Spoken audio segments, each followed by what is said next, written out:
யாரும் தவிர்த்திருக்க முடியுமே? யாரால தவிர்த்திருக்க முடியும்? எடப்பாடியால டே ஒன்லயே தவிர்த்திருக்க முடியும். இல்லைங்க, கட்சி வந்து தாவேக்காவுக்கு தான் மக்கள் ஆதரவு கொடுக்குறாங்க. நம்ம ஆதரவு கொடுப்போம். வெளியில இருந்து ஆதரவு 5 ஆண்டுகள் ஆளு கொடுப்போம்.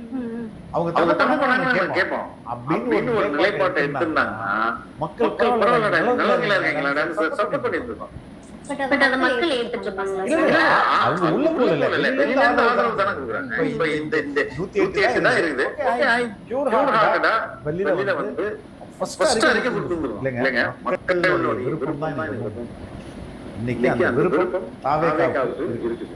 அதனால அவரோட அந்த ஆட்சியை தொடர வைக்கிறது என்னுடைய தார்மீக கடமை. அதான் உண்மையும் கூட. It is their moral responsibility to support a government which was elected, which has got the mandate of the people.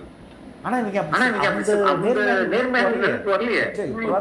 குருவல்ல போயிடுவோம் அப்படின்னு நினைக்கும் போது மக்கள் கீழ்த்தரமா தான் நினைப்பாங்க. அப்ப அந்த கட்சிக்காரங்க என்ன நினைப்பாங்க? இவ்வளவு மோசமானால நீ சிஎம் அலையன்ஸ் வேணாம் அப்படின்னு தானே முடிவு பண்ணுவாங்க.